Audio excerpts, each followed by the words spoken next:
Hello viewers, web designing and publishing module में आज हमारा चौथा लेक्चर है। और आज के लेक्चर में भी हम कुछ फॉर्मेटिंग टैग्स के बारे में बात करने वाले हैं। इसके अलावा हम मार्कअप टैग के बारे में बात करेंगे और फिर एचटीएमएल में लिस्ट कैसे क्रिएट करते हैं हम उसके बारे में बात करेंगे। सबसे पहले हम कुछ फॉर्मेटिंग टैग्स के बारे में और देख लेते हैं। लास्ट वाले सेशन में हम लोगों ने देखा था बोल्ड, इटैलिक, अंडरलाइन, इस तरीके से कुछ फॉर्मेटिंग टैग हम लोगों ने स्टडी किया था। आज भी कुछ रिलेटेड टैग्स के बारे में बात कर लेते हैं। पहले जैसे एक टैग हमारा है लार्जर टेक्स्ट। लार्जर टेक्स्ट का मतलब होता है जो हमारा डिफॉल्ट टेक्स्ट साइज है उससे थोड़ा सा बड़ा लिख देता है। और यहाँ पर जो टैग यूज करते हैं हम लार्जर टेक्स्ट के लिए वो हमारा होता है बिग। ये एक कंटेनर टैग होता है, यानी ओपनिंग होता है और क्लोजिंग होता है। यहाँ पे आपको दिख रहा है स्क्रीन पर कि लार्जर टेक्स्ट लिखने के लिए हम बिग टैग का यूज करते हैं।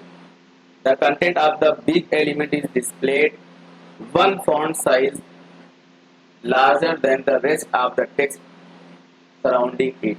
यानी जो हमारा नॉर्मल टेक्स्ट साइज होता है, डिफॉल्ट टेक्स्ट साइज होता है, उससे एक फॉन्ट साइज बड़ा करके दिखाएगा बिग टैग के अंदर जो भी लिखा जाएगा। और इसी तरीके से हमारा स्मॉलर टेक्स्ट है, यहाँ पर हम टैग यूज करते हैं स्मॉल। और यहाँ पर क्या होता है, स्मॉल एलिमेंट के अंदर जो भी टेक्स्ट लिखा जाएगा वो नॉर्मल फॉन्ट साइज से एक पॉइंट छोटा रहेगा। अभी हम समझ लेते हैं पहले लार्जर और स्मॉलर को। हम एक वेब पेज क्रिएट करते हैं तुरंत। आपको पता है कि HTML हेड, टाइटल,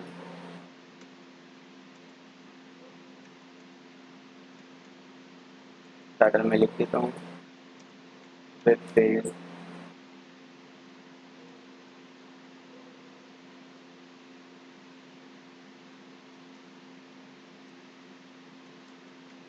डिजाइनिंग, ये हमने टाइटल क्लोज कर दिया और ये हमने हेड टैग क्लोज कर दिया। इतना हमें लिखना ही लिखना होता है।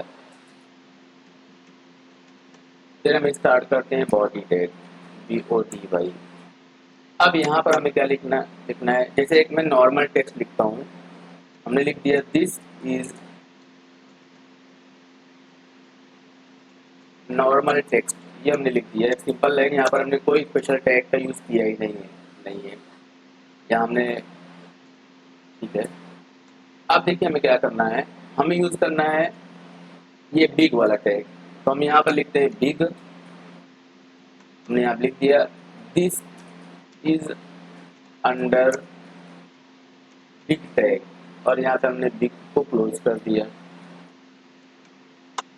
और इसे दूसरा हमारा टैग है स्मॉल, तो हमने यहाँ पे टैग यूज किया स्मॉल और हमने यहाँ पर लिख दिया दिस इज अंडर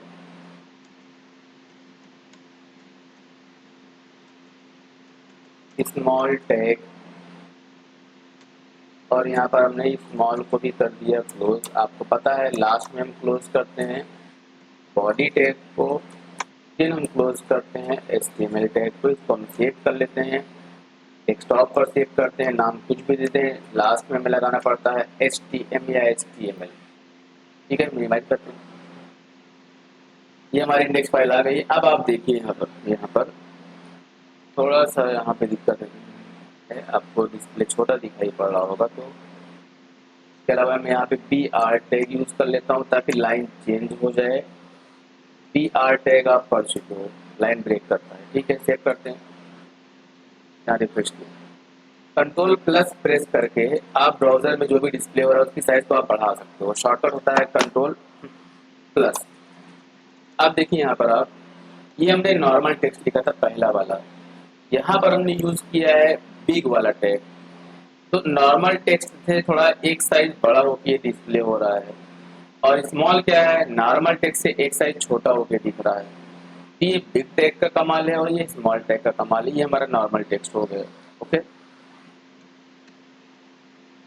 अब नेक्स्ट हमारा है स्ट्रॉन्ग टेक्स्ट, नहीं इम्फेसाइज है। क्या है इम्फेसाइज, किसी चीज को अगर हाईलाइट करना है, किसी चीज पर जोर देना है, तब वहां पर हम यूज करते हैं एम्फेसाइज्ड टेक्स्ट। इसके लिए टैग हमारा क्या होता है, ई एम। देखिए हमने यहाँ पर लिखा, पैराग्राफ मैं शुरू करता हूँ और यहाँ पर लिखता हूँ मैं, माई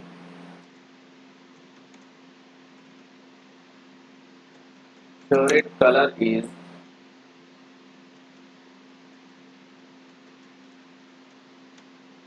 ब्लैक। ठीक है, अब हमें यहाँ पर ब्लैक को थोड़ा सा इम्फेसाइज करना है, यानी ब्लैक को थोड़ा सा हाईलाइट करना है। हम क्या करेंगे, यहाँ पर टैग यूज करेंगे ई एम, यानी हम ब्लैक जो शब्द हमको हाईलाइट करना है उसे हम लिखते हैं ई एम के अंदर में। अब देखिए वेब पेज हमारा ओपन है, इसको हम रिफ्रेश करते हैं। देखिए बाकी चीजें नॉर्मल, जो डिफॉल्ट फॉन्ट साइज कलर है वो है, ये हल्का सा इटैलिक हो गया। जो काम हम आई टैग से करते लगभग वही ये भी कर रहा है। तो जिसको भी हमें इम्फेसाइज करना था उसे हमने ई एम टैग के अंदर लिखा, लाइक दिस ये। और वो थोड़ा सा इम्फेसाइज हो जाएगा, थोड़ा सा अलग स्टाइल में वो टाइप हो जाएगा, तो उस पर थोड़ा सा निगाह और जाएगी।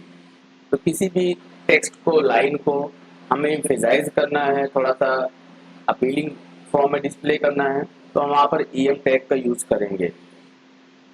अगला हमारा strong text, anything that appears within a strong element is displayed as important text। यानी अगर किसी चीज को हाईलाइट हमें अगेन करना है, जैसे ईएम टैग का यूज किया है, वैसे हम यूज कर सकते हैं किसका, स्ट्रॉन्ग टेक्स्ट का, जिसका टैग हमारा होता है स्ट्रॉन्ग डॉट, उसके अंदर जो भी लिखना है, फिर हमारा क्लोजिंग टैग हो जाएगा स्लैश स्ट्रॉन्ग। देखता हूँ मैं यहाँ पे नोटपैड हमने ओपन किया, यहाँ पर मैंने लिखा लिखा एक अलग पैराग्राफ मैंने शुरू किया। ठीक है, और यहाँ पर लिखा लिखा my I like coffee rather than tea. मतलब मुझे क्या करना है, मुझे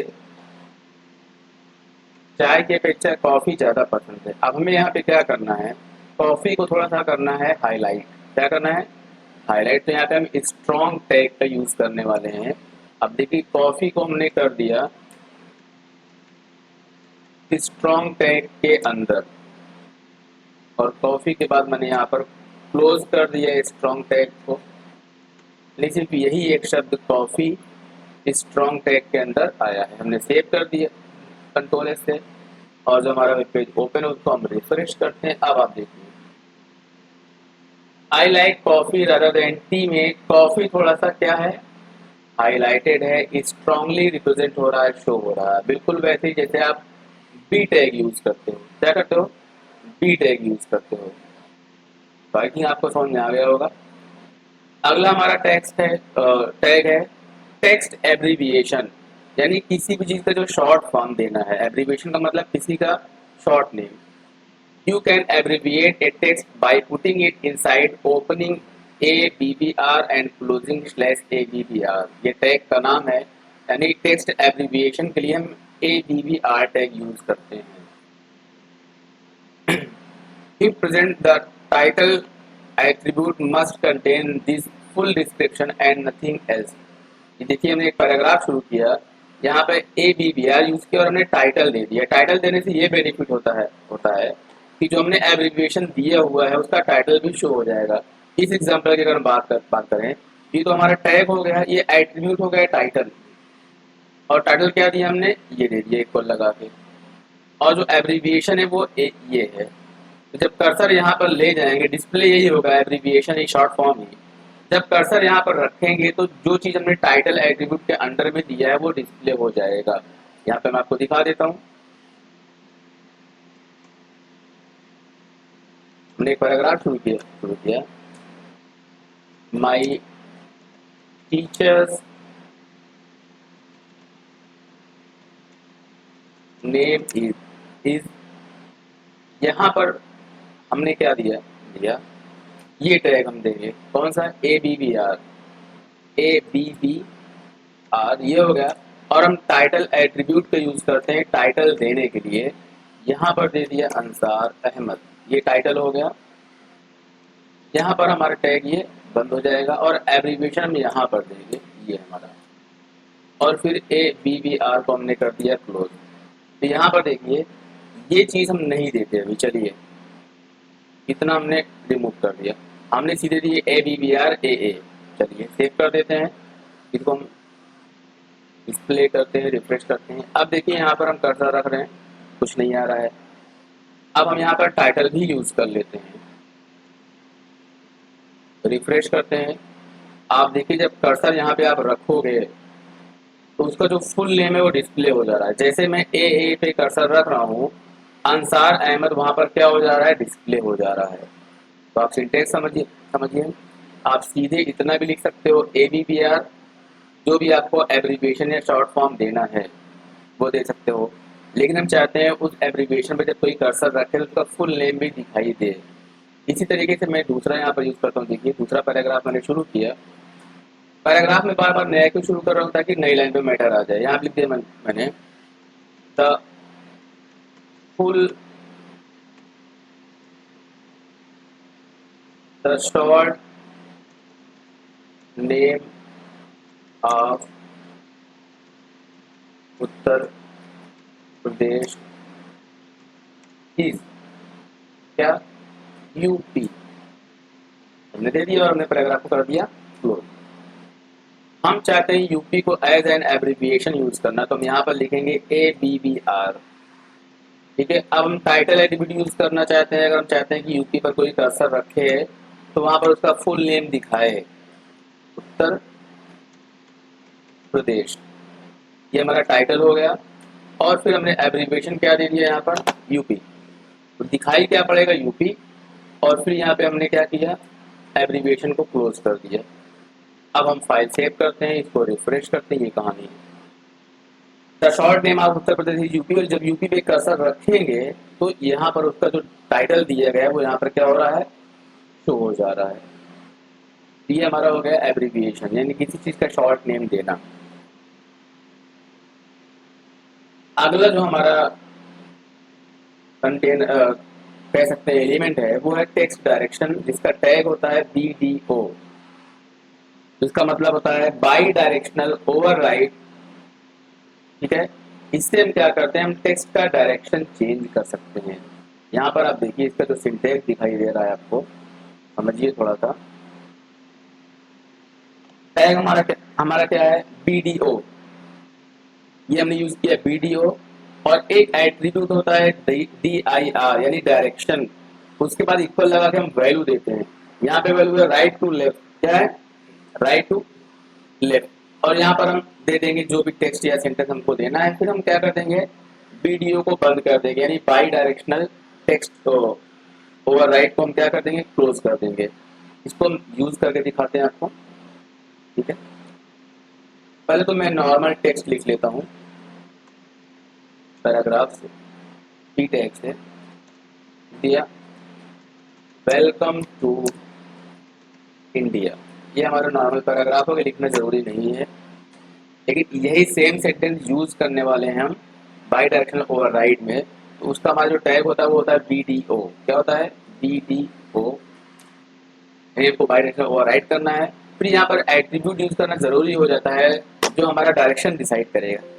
क्या डिसाइड करेगा, डायरेक्शन डिसाइड करेगा। तो एट्रीब्यूट हमारा है DEI, यार इक्वल लगा के हमें देना डायरेक्शन, क्या देना है, लेफ्ट टू राइट, LTR। इसका मतलब हम लेफ्ट टू, देखिए यहाँ पे दिया है राइट टू लेफ्ट, तो हम भी कर देते हैं राइट टू लेफ्ट, RTL।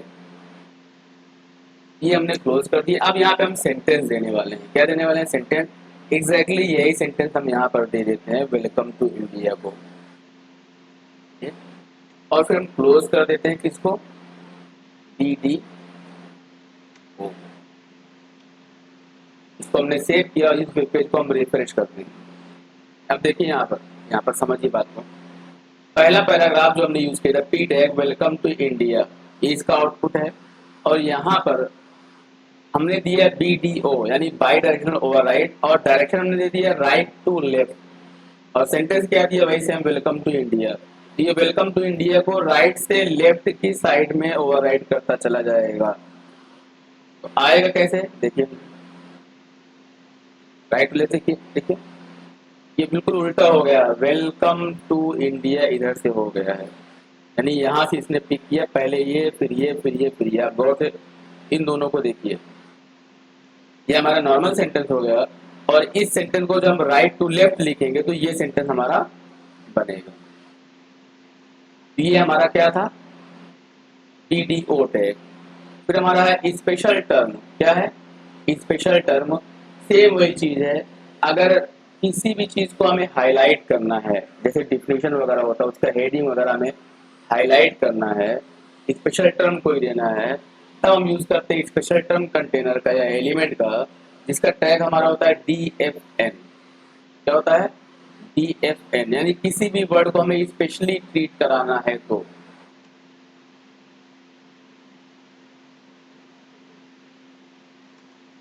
लिख दिया हमने पी टैग, यहाँ लिखा the best country in the world is, हमें देना है इंडिया। क्या देना है, इंडिया। ठीक है, अब है कि नहीं मुझे नहीं पता, मैंने दे दिया। अभी हमें करना क्या है, क्या है? हमें इंडिया को स्पेशली ट्रीट करना है, थोड़ा सा उसे हाईलाइट करना है स्पेशल टर्म के रूप में। हम टैग यूज करेंगे DFN। क्या यूज करेंगे, DFN। तो यहाँ पर इंडिया को हमने क्या कर दिया, DFN के अंदर रख दिया। DFN हमने क्लोज कर दिया, सेव कर दिया हमने फाइल को। अब हम आते हैं ब्राउजर ओपन करते हैं और रिफ्रेश करते हैं। अब देखिए आप लास्ट में जाके the best country in the world is India, ये थोड़ा सा अलग हो गया है। यही चीज हमने वहां भी देखा था सबसे ऊपर इस वाले में, ठीक है ना।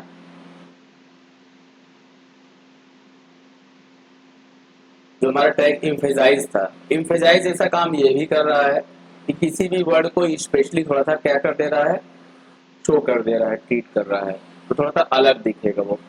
नेक्स्ट हमारा टैग है कोटिंग टेक्स्ट, यानी किसी भी टेक्स्ट को अगर हमें कोट्स के अंदर देना है तो वहां पर ये यूज करते हैं ब्लॉक कोट। क्या, ब्लॉक कोट। जैसे यहाँ पर मैं शुरू करता हूँ एक पैराग्राफ नया, और यहाँ मैंने लिखा राम सेड, राम ने कहा। क्या कहा। अब वो कोट्स के अंदर देना चाहते हैं तो हमें यहाँ पे टैग लगाना पड़ेगा BLOCKQUATE। स्पेलिंग गलत शायद मैंने लिख दिया, क्या चेक कर लेता हूँ, QUOTE, वही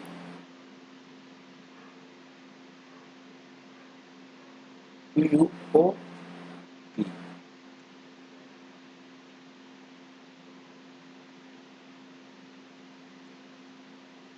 लगेगा। ये हमने दिया, ये हमारा टैग शुरू हो गया। अब राम ने क्या कहा नथिंग इज परमानेंट, यानी कुछ भी परमानेंट नहीं है। और यहाँ पर हमने बंद कर दिया ब्लॉक कोड को, और यहाँ हमने बंद कर दिया पैराग्राफ को। हम सेव कर देते हैं। अब हम वेब पेज को रिफ्रेश करके आउटपुट चेक करते हैं, नीचे आते हैं। देखो नथिंग इज परमानेंट, ये बिल्कुल कथन के रूप में आ गया नई लाइन पे हमारे, ठीक है ना। तो इसे हमें ब्लैक कोड के अंदर करना पड़ेगा, तो वो बिल्कुल जैसे किसी का स्टेटमेंट होता है उस तरीके से वो अलग हो जा रहा है। और इसी का एक थोड़ा सा शॉर्ट होता है, शॉर्ट कोटेशन, जहाँ पे हम यूज करते हैं क्यू। यहाँ पर पूरा पूरा यूज करते हैं ब्लॉक कोड, और यहाँ पे हम सिर्फ क्यू यूज कर लेते हैं। ये ब्लॉक कोड की जगह यूज कर लेंगे, क्यू यूज कर लेंगे, बिल्कुल सेम मैं कॉपी कर लेता हूँ। और जहाँ हमने पूरा पूरा ब्लॉक कोड यूज किया है वहां पर हम यूज कर लेते हैं क्यू, और यहाँ पर हम क्लोज कर देते हैं क्यू। वेब पेज को रिफ्रेश करते हैं, फाइल सेव कर दिए तो देखिए यहाँ पे क्या हो रहा है, राम सेट, अब ये कोर्स के अंदर आ गया, नथिंग इज परमानेंट, ये ऑटोमेटिकली इसने डबल कोर्स लगा दिया। जैसे इंग्लिश में आपने पढ़ा था ना, direct indirect. Ram set, Ram ने जो भी कहा था उसको हम डबल कोर्स के अंदर लिख देते हैं। When you want to quote a passage from another source, you should put it in between block quote text. Text inside block quote element is usually indented from the left and right edges of the surrounding text, and sometimes use an italicized font. और short quotation में क्या है, q tag use करते हैं, element is used when you want to add a double quote within a sentence. आप दोनों में अंतर आप देख लीजिए, आपको दिख रहा है एकदम क्लियर कट। जब हम ब्लॉक कोड देते हैं तो ब्लॉक कोड में क्या होता है कि जो कथन, जो स्टेटमेंट है वो थोड़ा सा अलग हो जाता है नई लाइन पे, और थोड़ा सा लेफ्ट साइड जगह छोड़ दिया ब्लैंक इसने ना, राम सेट लाइन चेंज, और यहाँ पे थोड़ा स्पेस छूट गया लेफ्ट साइड पे, थोड़ा मार्जिन ले लिए इसने, तो कथन अलग से पूरा स्टेटमेंट आ गया। जब केवल क्यू यूज करते हैं, शॉर्ट कोड यूज करते हैं, तो जो भी हमारा स्टेटमेंट रहेगा क्यू के अंदर वो डबल कोट्स के अंदर आ जाएगा, अपने आप वहाँ पे डबल कोट्स लग जाएगा। ये हमारा कोटिंग टेक्स्ट होगा, शॉर्ट कोटेशन हो गया। नेक्स्ट हमारा है कंप्यूटर कोड। आपने कभी कोई स्लिप वगैरह प्रिंट कराया होगा, कहीं कोई आपको ऑफिशियल प्रिंटेड पेपर मिलता है, तो आप देखिए वहाँ पर जो कंप्यूटर का थोड़ा सा फॉन्ट होता था पुराने जमाने में, वो थोड़ा अलग दिखता था, है ना। तो अगर उस तरीके से आपको कोई, उसको बोलते थे मोनो स्पेस। आज के डेट में तो कंप्यूटर में बहुत सारे फॉन्ट आ गए हैं, और उन फॉन्ट में बोल्ड, इटैलिक, स्ट्रॉन्ग, बहुत तरह के फीचर्स भी हैं। पुराने जमाने में जो कोई कंप्यूटराइज प्रिंटिंग होती थी तो मोनो स्पेस्ड फॉन्ट होते थे, ठीक है। जैसे कभी कभी प्रोग्रामिंग की बुक में लिखा होता है, अभी आपको अंदर दिखा रहा हूँ मैं। तो यहाँ पे टैग हम देख लेते हैं, क्या है, कोड है। क्या है, कोड है। अब देखिए हम आते हैं यहाँ पर मैंने एक पैराग्राफ शुरू किया, मैं कुछ चीज़ों को डिलीट कर देता हूँ, यहाँ पर स्पेस ज़्यादा ले रहा है, मैं बॉडी टैग के अंदर आ जाता हूँ, इन सबको हमने डिलीट मार दिया, ठीक है। ये हमने लिखा रेगुलर टेक्स्ट, ये हमने लिख दिया, पी आर टैग लगा दी ताकि लाइन हो जाए चेंज। अब हमें क्या करना है, कोड टैग यूज करना है। क्या यूज करना है, कोड, और यहाँ पे लिखना है दिस इज मोनो, यहाँ पर नाम मैंने आपको दिखाया था, mono spaced font, mono spaced font, और फिर हमने कोड को कर दिया क्लोज और पैराग्राफ को कर दिया क्लोज। अब देखिए वेब पेज को रिफ्रेश कर, ये आपका रेगुलर टेक्स्ट आपको दिख रहा है, ये नॉर्मल फॉन्ट में लिखा है, जो डिफॉल्ट फॉन्ट है वो लिखा हुआ है, और जिसको हमने क्या कर दिया, कोड टैग के अंदर कर दिया, वो कंप्यूटराइज फॉन्ट होगा। आप देखिए लिखा है this is mono space font. ये रेगुलर टेक्स्ट से क्या हुआ, थोड़ा सा स्टाइल अलग हो गई। ये हमारा कहलाता है मोनो स्पेस फॉन्ट, जो हमारा किस टैग से होता है, कोड टैग से होता है। अब नेक्स्ट हमारा जो टैग है वो है फॉन्ट चेंज करना, जिसके लिए हमारा टैग होता है फॉन्ट। क्या होता है, फॉन्ट। जो भी चीज़ हम लिख रहे हैं उसका हमें अगर फॉन्ट वगैरह चेंज करना है तो टैग उसके लिए हमारे पास HTML में है फॉन्ट, ये टैग फॉन्ट। और उसकी कुछ प्रॉपर्टीज हैं, जैसे साइज प्रॉपर्टी है, कलर प्रॉपर्टी है, और फेस प्रॉपर्टी है। क्या है, फेस प्रॉपर्टी है। अभी हम फॉन्ट वाले टैग की बात कर रहे हैं, इसको हम यूज कैसे करेंगे हम आपको दिखाते हैं। हम पूरा डिलीट कर देते हैं। हमने लिखा दिस इज डिफॉल्ट टेक्स्ट, जो हमारे ब्राउजर का default font size colour setup वो आ रहा है। अब यहाँ पे मैंने फॉन्ट टैग यूज किया, और हमने आपको बताया कि यहाँ पर 3 प्रॉपर्टीज होती हैं, एक साइज के लिए, एक कलर के लिए, और एक फेस के लिए। साइज का मतलब आकार, साइज का मतलब आकार, कलर का मतलब रंग, और फेस का मतलब वही लिखने की स्टाइल यानी कि फॉन्ट। साइज आपकी जो होती है फॉन्ट में वो 1 से लेके 7 तक हो सकती है, डिफॉल्ट साइज होती है 3, कलर बहुत सारी रेंज होती है, और फेस यानी फॉन्ट का नाम बहुत सारा होता है। डिपेंड करता है आपके सिस्टम में कौन कौन से फॉन्ट इंस्टॉल हैं। मैं वन बाई वन कर आपको यूज करके दिखाता हूँ। हमने यहाँ पर लिखा फॉन्ट साइज इक्वल 7, ये मैक्सिमम फॉन्ट साइज होती है। लिख दिया हमने this is text of size 7। ये हमने फॉन्ट को कर दिया क्लोज। फॉन्ट का दूसरा एट्रीब्यूट होता है फेस। ये इसके बाद हम फॉन्ट का नाम देते हैं। नाम का मतलब जो लिखने की स्टाइल होती है, हमने दे दिया अल्जेरियन। क्या दे दिया? अल्जेरियन। ये एक फॉन्ट का नाम होता है। और यहाँ पे लिख दिया हमने this is in Algerian font.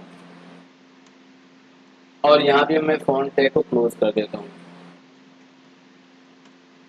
यहाँ पर हमने फॉन्ट का साइज एट्रीब्यूट यूज किया, जहाँ पर साइज हमने दे दिया 7।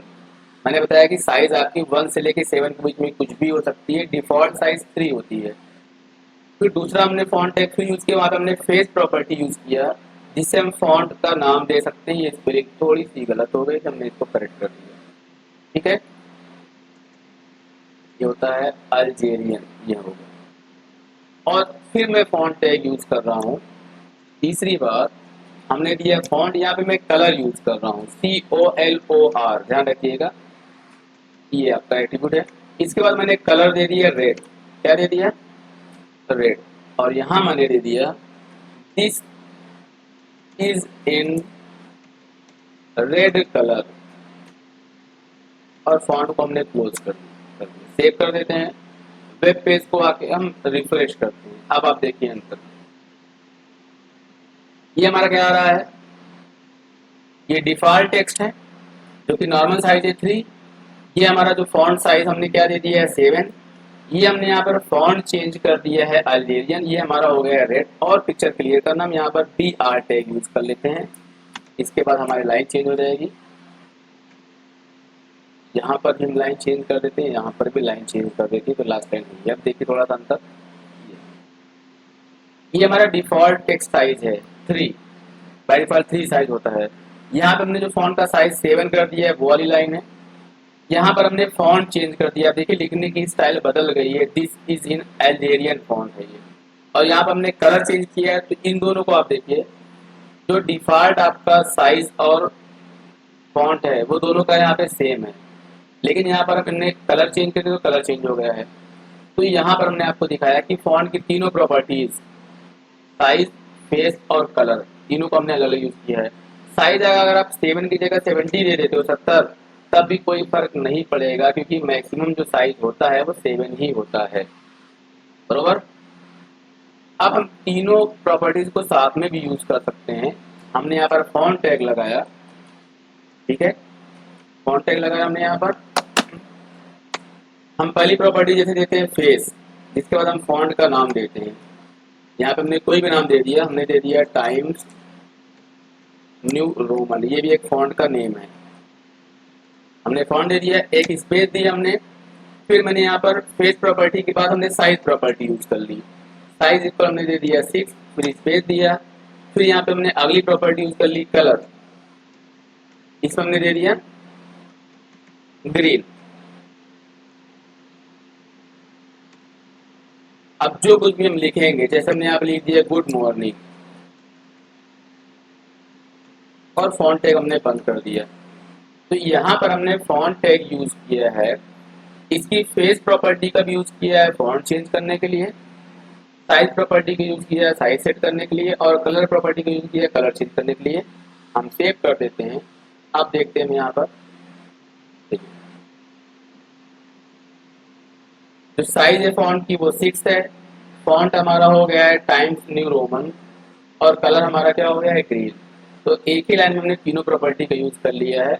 यहाँ पर BR लगा देते तो नई लाइन पे आ जाता है। तो फॉन्ट टैग से हम क्या, फॉन्ट टैग से क्या कर सकते हैं, हम साइज, कलर और फॉन्ट चेंज कर सकते हैं। ठीक है, एक हमारा और यहाँ पर होता है रिलेटिव फॉन्ट। क्या होता है? रिलेटिव फॉन्ट, यानी यहाँ पर हम फॉन्ट की साइज स्पेसिफाई नहीं करते हैं कि हमें 1 चाहिए, 2 चाहिए, 3 चाहिए। यहाँ पर हम +n कर देते हैं। जैसे यहाँ पर देखिए लिखा है फॉन्ट साइज इक्वल -1, यानी जो डिफॉल्ट साइज है उससे एक कम। या यहाँ पर दिया गया है फॉन्ट साइज इक्वल -1 दोनों जगह है। यहाँ पे जैसे मैं +1 कर देता इसको, तो इसका मतलब क्या हो जाता, जो हमारा ओ नो, एक्चुअल में ये लिखा गया है, ये हमारा टैग हो गया फॉन्ट साइज। साइज क्या दिया हमने, -1, और ये लिख के आएगा फॉन्ट साइज इक्वल -1, और हमने फॉन्ट टैग को कर दिया है बंद। आप देखिए यहाँ पे थोड़ा सा, मैं सबको डिलीट करता हूँ थोड़ी देर के लिए। लिख दिया हमने, this is default text in default size, जो कि होता है 3। अब मैं यहाँ यूज कर रहा हूँ फॉन्ट टैग, और यहाँ मैं साइज देता हूँ रिलेटिव, फॉन्ट साइज इक्वल -1, यानी जो भी साइज है डिफॉल्ट, क्या है जो भी है हमें पता नहीं है, उससे एक छोटा कर दो। और यहाँ पे मैं लिख देता हूँ, सेंटेंस क्या लिख के आएगा, साइज इज -1, ये लिख के आएगा। और हमने फॉन्ट टैग को कर दिया क्लोज, और फिर दोबारा हमने फॉन्ट साइज यूज किया, फॉन्ट साइज इक्वल, यहाँ पे मैं करता हूँ +1, यानी जो भी डिफॉल्ट साइज उससे एक ज्यादा, और यहाँ मैं लिख देता हूँ साइज इज +1, ये लिख के आएगा, और फॉन्ट टैग को हमने कर दिया क्लोज। अब आप रिजल्ट देखिए इसका क्या हो रहा है। ये आपका डिफॉल्ट साइज है, क्या है, डिफॉल्ट साइज है। ये डिफॉल्ट साइज से 1 पॉइंट कम, और ये डिफॉल्ट साइज से 1 पॉइंट ज्यादा। ठीक है, तो आई थिंक आपको क्लियर हो गया होगा।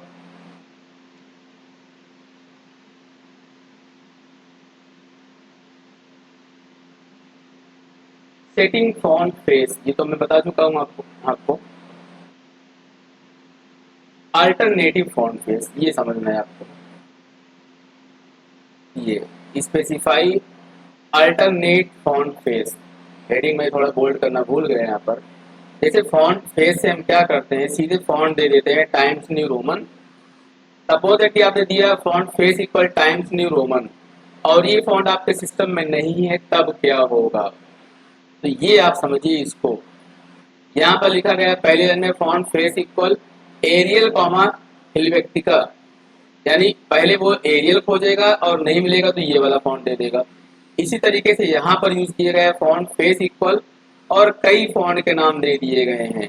पहला हमारा है ल्यूसिडा कैलीग्राफी, फिर कॉमा लगा के कॉमिक सन्स एमएस, और फिर कॉमा लगा के ल्यूसिडा कंसोल, यानी 3 अलग अलग फॉन्ट के नाम दिए गए हैं एक के बाद एक। तो पहले इस फॉन्ट को सर्च करेगा, अगर होगा तो यही सेट कर देगा, ये नहीं मिलेगा तो ये, और ये नहीं मिलेगा तो ये सेट कर देगा।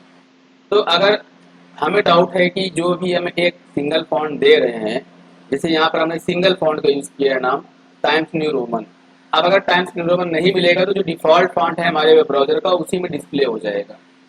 तो हम अल्टरनेट फॉन्ट दे सकते हैं इस तरीके से, कॉमा लगा के एक साथ कई नाम दे सकते हैं। तो उनमें से जो भी फॉन्ट उसको अवेलेबल मिलेगा, जो रहेगा, उसी में आपका टेक्स्ट क्या कर देगा, डिस्प्ले कर देगा। ये होता है हमारा अल्टरनेट फॉन्ट सेट करना। ये लॉजिक कहलाती है specify alternate font faces. Font colour मैंने आपको बता ही दिया कि कलर एट्रीब्यूट का यूज करेंगे। अब एक हमारा और टैग होता है बेस फॉन्ट। क्या होता है, बेस फॉन्ट। अभी देखिए यहाँ पर हम कोई भी स्पेशल टैग नहीं यूज करते हैं, ये यूज करते हैं, हमने सीधे लिख दिया this is default text in default size and default font भी मैं लिख सकता था यहाँ पे। ये जो हमारा डिस्प्ले हो रहा है, ये कौन सा फॉन्ट है बाय डिफॉल्ट, ये शायद टाइम्स न्यू रोमन मुझे दिख रहा है। ठीक है, तो हम क्या चाहते हैं कि हम अपने वेब पेज का जो डिफॉल्ट फॉन्ट है, जो डिफॉल्ट साइज है, वो सेट कर दें जो हम चाहते हैं वो। तो वहां पर हम टैग यूज करते हैं, ये कौन सा, बेस फॉन्ट। क्या, बेस फॉन्ट। यहाँ पे एग्जांपल दिया गया है, हमने लिखा base font face equal Arial या वर्धना, अगर नहीं मिलेगा तो या संस्क्रिप्ट, और साइज क्या कर दिया टू, कलर कुछ भी दे दिया, कलर कोड दे दिया। तो फॉन्ट टैग की जगह हमको बेस फॉन्ट यूज कर लेना है बस। इससे होगा क्या कि पूरे वेब पेज में वही फॉन्ट सेट हो जाएगा, जब तक कि स्पेशली किसी अलग को अलग जगह पे चेंज ना करें। जैसे मैं आपको दिखाता हूँ, यहाँ पर मैंने टैग यूज किया बेस फॉन्ट। क्या, बेस फॉन्ट, और यहाँ पर मैंने फेस इक्वल दे दिया अल्जेरियन, ये दे दिया हमने। साइज हमने दे दिया यहाँ पर 2 और कलर हमने दे दिया रेड।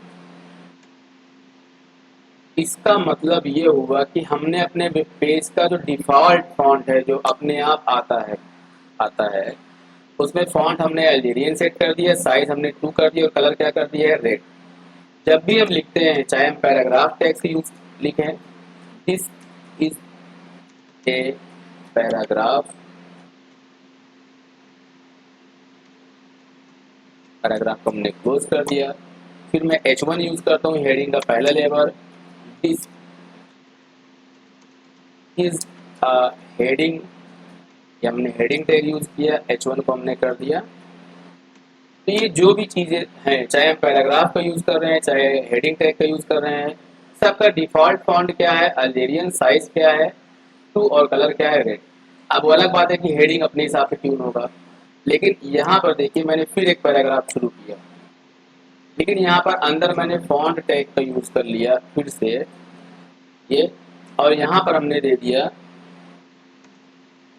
कलर इक्वल ब्लू, क्या कर दिया ब्लू, और साइज इक्वल हमने कर दिया 7, ये हमने चेंज कर दिया। यहाँ मैंने कर दिया मॉडिफाइड फॉन्ट और फिर हमने फॉन्ट टैग को बंद कर दिया और फिर मैं एक पैराग्राफ शुरू करता हूँ और हम लिख दिया डिफॉल्ट पैराग्राफ। यहाँ पे आपको समझना क्या है, ये लाइन करेगी क्या, हमारे पूरे वेब पेज का जो डिफॉल्ट फॉन्ट है वो अल्जेरियन हो जाएगा, साइज हो जाएगा 2, कलर हो जाएगा रेड। तो ये जो हमारा पैराग्राफ है वो उसी फॉन्ट साइज कलर में डिस्प्ले होगा, ये जो हमारा पैराग्राफ है वो भी उसी फॉन्ट साइज कलर में डिस्प्ले होगा। यहाँ पर स्पेशली हमने चेंज कर दिया है तो ये जो मॉडिफाइड फॉन्ट ये टेक्स्ट आएगा वो इसके हिसाब से आ जाएगा। हम सेव कर देते हैं, वेब पेज को रिफ्रेश करते हैं। अब आप देखिए आपको अंतर दिख रहा है, ये दोनों हमारे नॉर्मल पैराग्राफ हैं, क्या है नॉर्मल पैराग्राफ है। तो ये डिफ़ॉल्ट जो भी हमने दिया है क्या फॉन्ट साइज या कलर उसके हिसाब से आ रहे हैं। ये हमने H1 टैग यूज़ किया है तो H1 थोड़ा बड़ा दिखता है, और जो हमने मॉडिफाइड वाला यूज़ किया है जहाँ पे हमने कलर क्या कर दिया है ब्लू, वो ब्लू में आ रहा है। एक यहाँ पर हमें मिस्टेक दिख रही है कि कलर हमारा रेड क्यों नहीं हुआ और बेस फॉन्ट में हमारा फॉन्ट अल्जेरियन क्यों नहीं हुआ।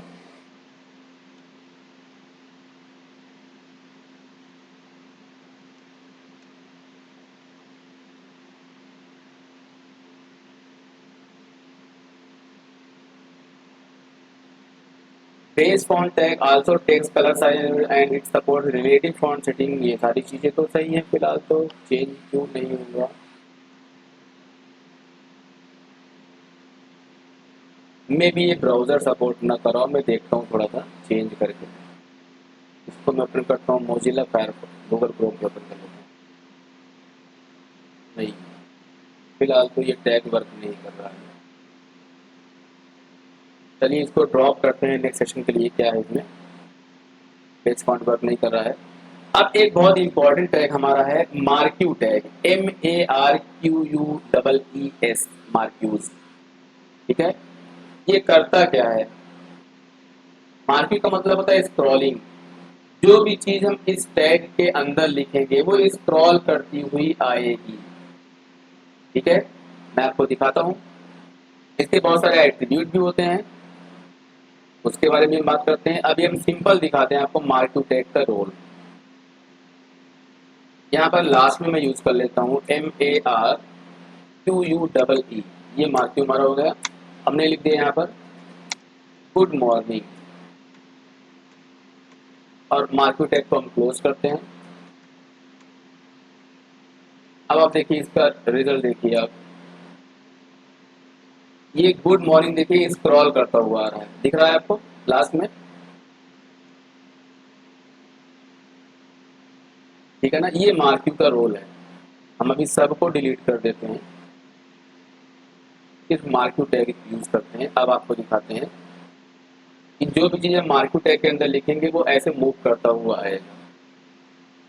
अब इसके बहुत सारे एट्रीब्यूट हैं, जैसे विड्थ है, हाइट है, डायरेक्शन है, बिहेवियर है, स्क्रॉल डिले है, यानी जो स्क्रॉल कर रहा है उसमें कितना टाइम रहेगा, स्क्रॉल अमाउंट है और लूप है, बीजी कलर है।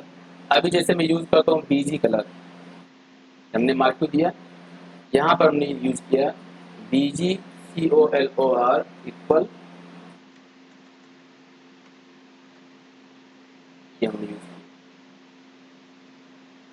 अब देखिए जो हमारा मार्क्यू टेक्स्ट उसका बैकग्राउंड कलर क्या हो गया, येलो हो गया। ये एक बार स्क्रॉल कर रहा है, फिर खत्म होने के बाद दोबारा स्क्रॉल कर रहा है, इस तरीके से करके। अब देखिए यहाँ पे दूसरी प्रॉपर्टीज की मैं यूज करके दिखाता हूँ आपको। जैसे मैंने दिखाया बिहेवियर, बिहेवियर का मतलब इसका नेचर क्या रहेगा। अब इसकी वैल्यू क्या है देखिए, स्क्रॉल है, स्लाइड है, अल्टरनेट है। अब इसका बिहेवियर मैं कर देता हूँ अल्टरनेट, तो देखिए क्या अंतर आपको दिखेगा। ये हमने दिया बिहेवियर इक्वल,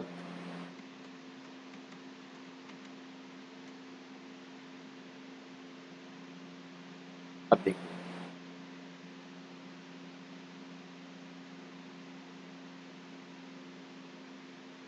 अंतर दिखा आपको। जो स्क्रॉल करता हुआ वो राइट से लेफ्ट निकल जा रहा था, अब ये स्क्रीन पे ही लेफ्ट और राइट ऐसे ही भटकता रहेगा। ये देखिए ये स्क्रीन से गायब नहीं हो रहा है। ये कौन सी हमारा प्रॉपर्टी थी, बिहेवियर इक्वल अल्टरनेट। ठीक है। स्क्रॉल डिले का मतलब होता है कि स्क्रॉल में कितने देर का डिले करना है। जैसे हमने 10 सेकंड दे दिया, 10 सेकंड का वो क्या कर देगा, डिले कर देगा। अगर हम लूप कर देते हैं, लूप करके हम यहाँ पे गिनती डिसाइड कर सकते हैं कि कितनी बार वो स्क्रॉल करेगा। दिखा देते हैं आपको लूप पे यूज करके, LOOP इक्वल हमने दे दिया 3, यानी ये 3 बार स्क्रॉल करेगा। देख लेते हैं,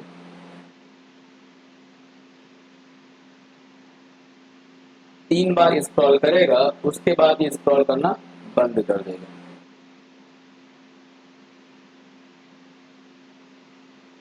देखिए रुक गया ये। तो कुल मिलाकर अगर हम सिंपल मार्क्यू देते हैं तो राइट सिलेक्ट मूव करेगा, बिहेवियर दे सकते हैं, लूप दे सकते हैं, बीजी कलर दे सकते हैं। इसी में एक होता है हमारा डायरेक्शन भी होता है। जैसे बिहेवियर को थोड़ा हटा देते हैं इसको, अब हमारा आएगा वो कैसे, राइट टू लेफ्ट आएगा। हमने डायरेक्शन में दे दिया अप, क्या दे दिया अप। अब देखिए क्या अंतर आएगा। हम्म, कुछ कमांड में गलती हो गई क्या, डायरेक्शन कहीं दिख रहा है, ये डायरेक्शन है, यहाँ पर अप बिल्कुल सही दिया है, कमांड में कोई एरर नहीं है। स्पेलिंग मिस्टेक हुई होगी शायद, ओ ये डायरेक्शन रहेगा, बोल सही रहा हूँ लिख गलत रहा हूँ। अब देखिए क्या अंतर आएगा, अब वो ऊपर की तरफ स्क्रॉल कर रहा है। ऐसे ही मैं एक दूसरा मार्क को यूज करता हूँ। अब देखिएगा यहाँ पर मैंने बीजी कलर में दे दिया रेड, क्या दे दिया रेड, और अप की जगह हमने दे दिया डाउन। देखिए फिर यहाँ पे मैं करता हूँ, मैंने दोनों को कॉपी कर लिया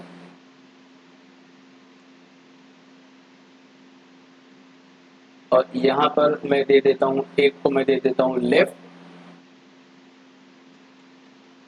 और एक को दे देता हूँ,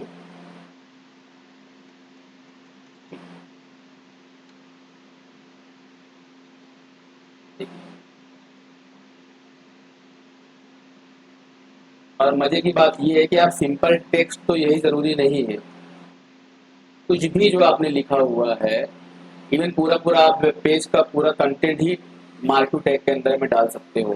जैसे ये सारे मार्क्यू टैग हैं, इन सब को हमने एक अलग मार्क्यू में डाल दिया सब।